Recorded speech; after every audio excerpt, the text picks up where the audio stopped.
আমরা অনেকেই কিন্তু গাছকে অনেক সবুজ করার জন্য আমরা ইউরিয়া ব্যবহার করি।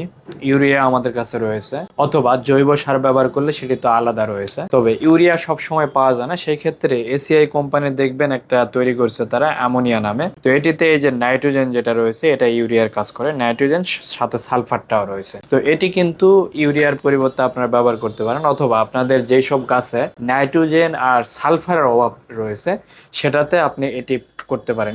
এটি করলে আপনার প্রয়োগ করলে দেখা যাচ্ছে যে নাইট্রোজেন আপনার প্রয়োজনীয় ছাদ বাগানের পণ্য অর্ডার করতে আমাদের ওয়েবসাইট ভিজিট করুন এবং সালফারের অভাবটি পূরণ হবে। আর আমাদের এখানে এসিআই এর সকল ধরনের আপনার হচ্ছে যে ফার্টিলাইজার গুলো রয়েছে এগুলো পেয়ে যাবেন, কীটনাশক গুলো পাবেন, এসিআই, ইস্পাহানি আরো অন্যান্য কোম্পানির গুলো রয়েছে। তার সাথে আমি সবসময় সাজেস্ট করি আপনারা প্রাথমিকভাবে চেষ্টা করবেন রাসায়নিক গুলি ইউজ না করার জন্য। আগে জৈব যেগুলো রয়েছে এগুলো ইউজ করেন, সেটাতে কাজ না হলে তারপর আপনার রাসায়নিক ইউজ করেন। তো যদি আপনাদের মনে পড়ে যে নাইট্রোজেন সালফারের প্রয়োজন, সেক্ষেত্রে আপনি এই প্রোডাক্টটি নিতে পারেন, অথবা আপনারা রাসায়নিক বিভিন্ন ধরনের যে প্রোডাক্টগুলো রয়েছে এগুলো এবং আমাদের জৈব সবচেয়ে আমরা যেটা গুরুত্ব দিই এই প্রোডাক্টগুলো অর্ডার করতে আমাদের ওয়েবসাইট ভিজিট করতে পারেন, অথবা স্ক্রিনে দেওয়া নাম্বারে আপনারা যোগাযোগ করে অর্ডার করতে পারবেন।